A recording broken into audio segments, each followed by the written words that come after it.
one where I think, unfortunately, some of us might look at and think, oh, this is too confusing. I don't know what's going on.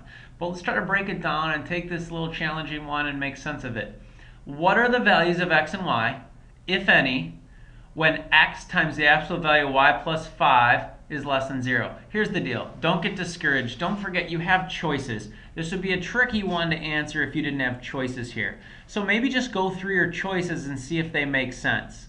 What they're telling you on this first one is x has to be less than 0. That's what they're saying to you. So basically what you have here is something times the absolute value of something, and you get less than 0.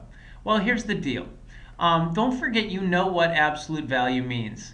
If in here, no matter what we get, we're going to get a positive after we do this. Because don't forget, I'll circle it up here. Absolute value makes things positive.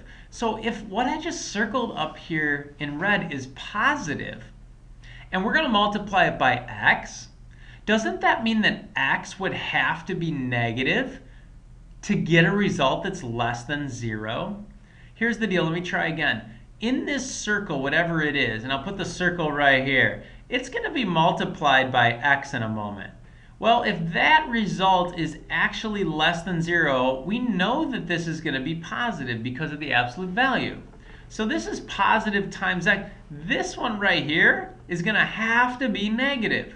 So when you look through your choices right now, on C and D and E, all of those, they're telling you that x has to be greater than 0. Well, that's not true. So we're going to take all of those away. If x was greater than 0, this would not work. So just by that, I got a 50-50 shot of getting this problem correct. Now here's the deal. One of them says y cannot equal -5, and one says y cannot equal 5. So let's just take the first one and let's plug in -5. Well, on the inside there, that would be -5 plus 5. There's an x times it out here, and it's supposed to be less than 0. Well, here's the deal. If I have x here multiplied by -5 plus 5 is 0, which is less than 0, now I don't even care what x is, because what's the absolute value of 0? 0. And what's x times 0? 0. 0 is now less than 0. There's no way we can do this.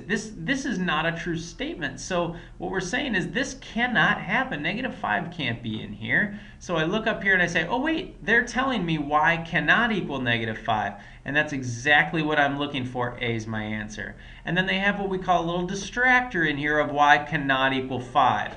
But actually 5 would be fine, because 5 plus 5 would give us a 10 in here, which would work out in our scenario. So that was definitely the trickiest one of all 10 questions here, but I hope it makes a little bit more sense now. Try the next one, see if you can get it.